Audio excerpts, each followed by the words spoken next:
This is Jeremiah 14. I asked God what He wanted me to read this morning, and He said specifically Jeremiah 14:22, but to read 14 and 15. I'll do 14 and 15 in two different videos.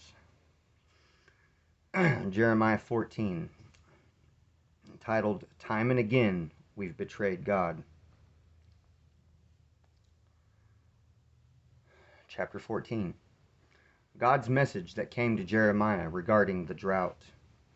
Judah weeps, her cities mourn. The people fall to the ground moaning, while sounds of Jerusalem's sobs rise up, up. The rich people sent their servants for water. They went to the cisterns, but the cisterns were dry.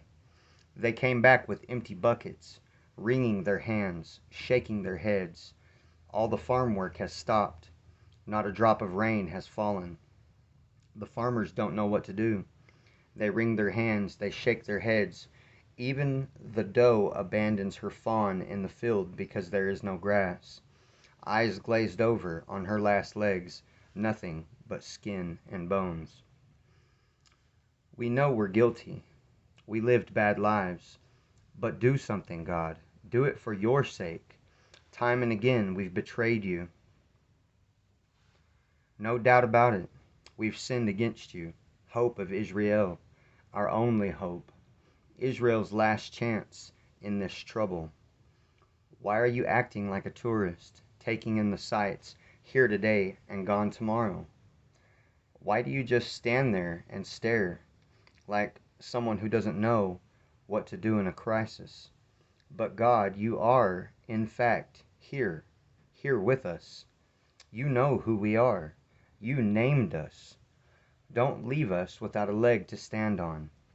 Then God said to these people, since they loved to wander this way and that, never giving a thought to where they were going, I will now have nothing more to do with them, except to note their guilt and punish their sins. Verse 11, entitled, The Killing Fields. God said to me, don't pray that everything will turn out all right for this people. When they skip their meals in order to pray, I won't listen to a thing they say. When they redouble their prayers, bringing all kinds of offerings from their herds and crops, I'll not accept them. I'm finishing them off with war and famine and disease. I said, but Master, God, their preachers have been telling them that everything is going to be all right, no war and no famine, that there's nothing to worry about. Then God said, these preachers are liars, and they use my name to cover their lies. I never sent them.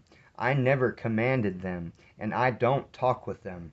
The sermons they've been handing out are sheer illusion, tissues of lies, whistlings in the dark. So this is my verdict on them. All the preachers who preach using my name as their text, preachers I never sent in the first place, preachers who say war and famine will never come here. These preachers will die in war and by starvation, and the people to whom they've been preaching will end up as corpses, victims of war and starvation, thrown out in the streets of Jerusalem, unburied, no funerals for them or their wives or their children. I'll make sure they get the full brunt of all their evil. And you, Jeremiah, will say this to them. My eyes pour out tears, day and night. The tears never quit. My dear, dear people are battered and bruised, hopelessly and cruelly wounded. I walk out into this field, shocked by the killing fields strewn with corpses. I walk into the city, shocked by the sight of starving bodies, and I watch the preachers and priests going about their business as if nothing has happened. God, have you said your final no to Judah? Can you simply not stand Zion any longer? If not, why have you treated us like this, beaten us nearly to death? We hoped for peace. Nothing good came from it. We looked for healing and got kicked in the stomach. We admit, oh God, how badly we've lived. Our ancestors, how bad they were. We've sinned. They've sinned. We've all sinned against you. Your reputation is at stake. Don't quit on us. Don't walk out and abandon your glorious temple. Remember your covenant. Don't break faith with us. Can the no gods of the godless nations cause rain? Can the sky water the earth by itself? You're the one, O God, who does this. So you're the one for whom we wait. You made it all. You do it all.